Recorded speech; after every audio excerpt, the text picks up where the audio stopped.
Hello, my name is Jesse Jones, the composer of the piece to which you're about to listen.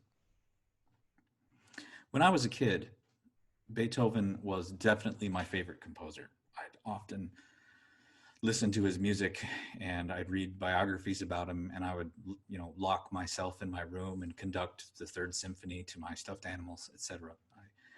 It was so impressive to me how he could write music, not being able to hear it in person, but only in his head, and that was enthralling to me as a young man. I guess what really drew me to Beethoven's music was the playful nature of his music, and also just how virtuosic it was, especially his fast music. I remember just marveling at how clever his melodies were, and also in exchange with the harmonies, and how dynamic and full of contrast his ideas were. But also just how effortless the whole thing seemed. Like the structure of his compositions just seemed to just flow off easily, like that was exactly how it was supposed to be. These things were a marvel to me. Now, as an adult, I still greatly admire Beethoven's artistry and craft, and he may still well be my favorite composer.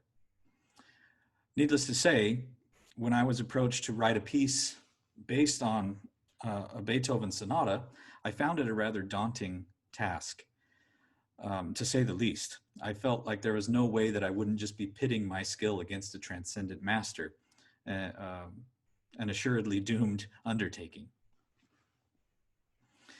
But however, I started to probe into the harmonic and motivic nature, or the sinew of this particular Beethoven sonata, the E flat major, and I would consider how best to tweak it for my own purposes.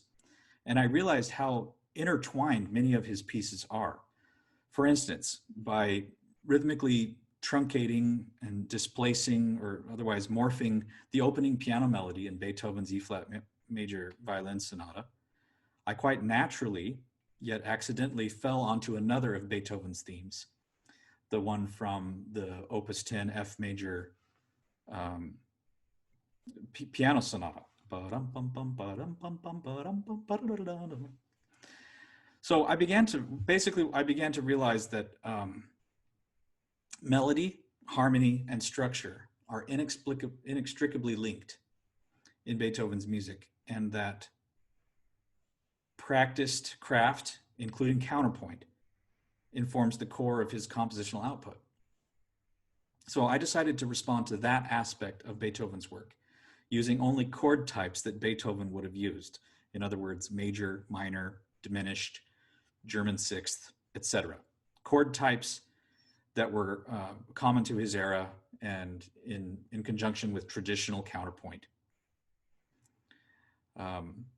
So Beethoven is often depicted, maybe correctly, maybe not, as a grumpy and tempestuous person. But in contrast to that, I've always felt that Beethoven's music smiles, that it's full of humor and joy. So it's in that same playful spirit that I wrote this sextet after Beethoven. I sincerely hope you enjoy it. Thank you for listening.